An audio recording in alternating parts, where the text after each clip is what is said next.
So hello viewers, మరి ఈ వీడియోలో మనమైతే బ్రేక్ అండ్ అదేవిధంగా కంటిన్యూ స్టేట్మెంట్స్ గురించి అయితే చూడబోతున్నాం అనమాట with examples.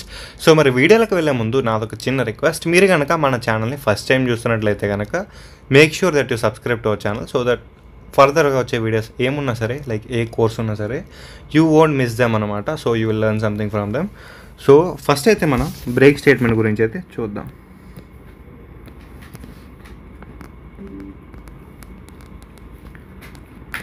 So break statement అనేది it is used to jump out of the loop. So ఒక లూప్ అనేది మనం రాసామనుకోండి, సో ఆ లూప్ నుండి ఎప్పుడైతే మనకి కండిషన్ అనేది ఓకే అయ్యిందో దాని తర్వాత మనకి అవసరం లేదు కదా, సో అక్కడితో ఆ కండిషన్ యాక్సెప్ట్ అయినప్పుడు లేదంటే ట్రూ అయినప్పుడు మనకి అక్కడితో ఆ లూప్ ఆగిపోవడానికి మనం ఈ బ్రేక్ అనే స్టేట్మెంట్ ఏదైతే ఉందో దాన్ని అయితే వాడతాం అనమాట. సో ఒక చిన్న ఎగ్జాంపుల్తో నేనైతే మీకైతే ఎక్స్ప్లెయిన్ అయితే చేస్తాను. సో ఫర్ సపోజ్ మనకి ఇక్కడ పైన డిక్లరేషన్ ఏమి ఇవ్వట్లే, లోపల మాత్రం చెప్తున్నా బాడీ. సో ఇంట్ ఐ అనుకుందాం, ఫర్ లూప్ అయితే రాస్తున్నా I equal to 0, I less than n, I plus plus n కాదు 10 అనుకోండి, ఓకేనా. here n is 10. so if I double equal to 4 అయితే break printf %d i.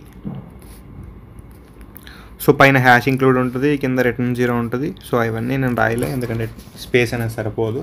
So ఇక్కడ మనం ఈ ఎగ్జాంపుల్ చూస్తే కనుక మన ఫర్ లూప్లో ఐ ఈక్వల్ టు 0 నుండి ఐ ఈక్వల్ టు 10 వరకు ఇనిషియలైజ్ చేసాం. సో ఇది 0తో స్టార్ట్ అయ్యి లైక్ 10 కాదు 9 వరకు కూడా ఇదైతే మనకి కంటిన్యూస్గా వెళ్తుంది. అండ్ 10 దగ్గరకు వచ్చేసరికి మనకి లెస్ దెన్ 1 ఇచ్చాం కాబట్టి అక్కడతో ఈ లూప్ అనేది అయితే ఆగుతుందన్నమాట. సో మనం లోపల కండిషన్ ఏమి ఇచ్చామంటే ఇక్కడ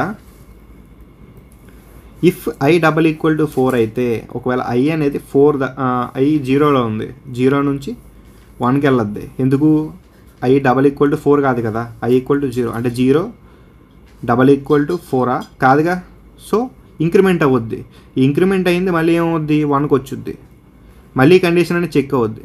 అంటే మళ్ళీ కండిషన్ అనేది ట్రూ ఆర్ ఫాల్స్ అనే విషయంగా వస్తే I double equal to I ఇక్కడ 1 4 అంటే 1 నాట్ ఈక్వల్ టు 4గా. సో మళ్ళీ ఏమవుద్ది ఇంక్రిమెంట్ అవ్వద్ది, ఇంక్రిమెంట్ అయ్యి ఐ వాల్యూ 2కి వెళ్ళద్ది. 2కి వెళ్ళిన తర్వాత 2 డబల్ ఈక్వల్ టు 4 కాదుగా. సో మళ్ళీ ఏమవుద్ది ఇంక్రిమెంట్ అవ్వద్ది, ఇంక్రిమెంట్ అయ్యి మళ్ళీ కండిషన్ చెక్ అవ్వద్ది. అలా ఇది 4 డబల్ ఈక్వల్ టు 4కి వస్తుంది. సో ఇక్కడ ఏమైంది, ఇది ట్రూ అయింది. అంటే ఈ ఇఫ్ స్టేట్మెంట్ ఏదైతే ఉందో అది మనకి ట్రూ అయింది కాబట్టి సో ఈ బాడీలో మనకి ఈ బాడీ ఏదైతే ఉందో దీని లోపల ఉన్న స్టేట్మెంట్స్ అయితే మనకి ఎగ్జిక్యూట్ అయితే అవుతాయి అన్నమాట. లోపల మనం ఏమి ఇచ్చాం, బ్రేక్ అని ఇచ్చాం. ఈ బ్రేక్ మీనింగ్ ఏంటంటే ఇప్పుడు మనకి 4 డబల్ ఈక్వల్ టు 4 అనేది యాక్సెప్ట్ అయింది, లైక్ ట్రూ అనేది అయితే అయింది. సో ఇక్కడితో ఆ లూప్ అనేది ఆగిపోద్ది. సో ఇక్కడితో మీరు రాసిన ప్రోగ్రామ్ ఏదైతే ఉందో అది ఇంకా ఎగ్జిక్యూట్ కాదనమాట.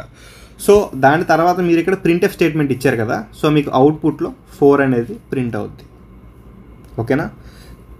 సో బ్రేక్ అనేది ఈ విధంగా మనం అయితే వాడతాం అనమాట.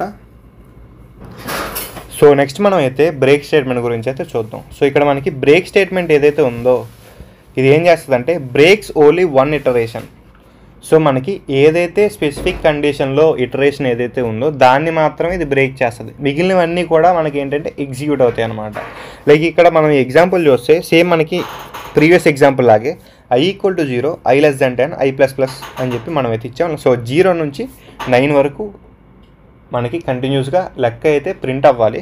కానీ ఇక్కడ కండిషన్ మనం ఏమి ఇచ్చాం, if I double equal to 4. ఒకవేళ 4 అయినప్పుడు ఏమవ్వాలి, ఈ లోపల ఉన్న కండిషన్ ఏదైతే ఉందో అది ఎగ్జిక్యూట్ అవ్వాలి, అంటే కంటిన్యూ అవ్వాలి. ఈ కంటిన్యూ అనేది ఎగ్జిక్యూట్ అయినప్పుడు మనకి ఇక్కడ 4 ఏదైతే ఉందో అది ప్రింట్ అవ్వదు అనమాట. మిగిలినవి ఏవైతే ఉన్నాయో లైక్ 0 నుంచి ఈ లూప్ ఎక్కడి వరకు వెళ్తుంది, లెస్ దాన్ 10 అంటే 9 వరకు వెళ్తుంది కదా. అంటే 0, 1, 2, 3, 4 మనకి బ్రేక్ అవుద్ది, అంటే మనకి అక్కడ ప్రింట్ అవ్వదు. 5, 6, 7, 8, 9 వరకు మనకైతే అవుట్పుట్లో అయితే ప్రింట్ అవ్వడం అయితే జరుగుతుందన్నమాట. సో ఇదే మనకి బ్రేక్కి అండ్ అదేవిధంగా కంటిన్యూ స్టేట్మెంట్కి ఉన్న తేడా. సో మళ్ళీ ఇంకొక మంచి వీడియోతో అయితే ముందుకైతే వస్తాను. అప్పటి వరకు సెలవు. Bye bye, take care.